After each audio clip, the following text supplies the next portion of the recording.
चाषी घर झील गीत गोविंद बोलुची बैगण तोलुची बाबू गीत गोविंद रसिया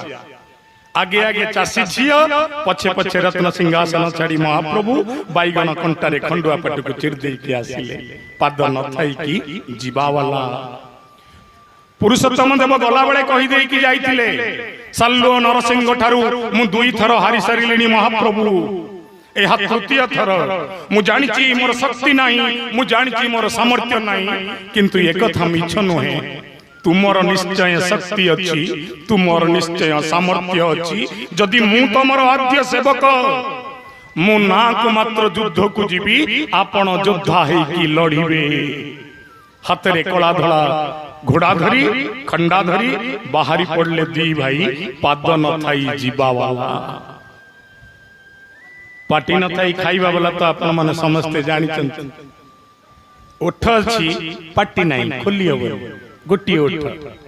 किंतु 56 भोग खाइबे किंतु 60 पौटी खाइबे ना आउ कोन लक्षण खाली एति कि होबनी ना साकार ब्रह्म सिए जथा देहे तथा देबे मनीष देह जहा धर्म पालन करुथिबो से देवता भी सेही धर्म पालन करुथिबो अच्छा मनीष देहर प्रथम धर्म कौन ना आमे बंचिचु बोली सेतबेले प्रमाणित हुए जेतबेले सकाळू आमे निदरू उठू जदि किए डाकी देला आमे उठी गलु तो भल कथा जदि आपना छाए उठी गलु तो भल कथा जदि कोनोसी कारणवशत उठिलुनी सियापति रामचंद्र की जय हेला आमे बंचिचे बोली प्रमाण दौ आमे प्रथमे निद्रा भांगू ये आम देहर लक्षण एबे प्रश्न उठुची महाप्रभुंकर निद भांगे कि आज्ञा हां आपनकर सादा निद महाप्रभु विभिन्न प्रकार निद सियंती ठिया निद चाई निद गुंडीचा पूर्व दिन तांकर ठिया निद नव यौवन दिन सोइबेनी ठिया ठिया सोइबे पंडाई कहबे रे ठिया निद सोइचंती सकाळू केमिति उठिबे भोर 5टा बेले केबे श्रीक्षेत्र जाआंती आगे आगे चली थिबे पति महापात्र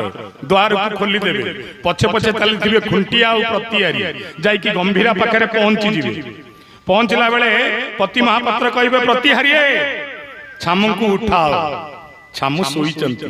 द्वार खोलिनी से डाक सुनिचंती सुनिबे प्रतिहारी डाकिबो कोटि ओडियार मौडमणि कोटि कैबल्यनाथ अघटन घटन अकारण कारण पटियसी महाप्रभु श्री श्री जगन्नाथ भगवानंकर उठिबा हो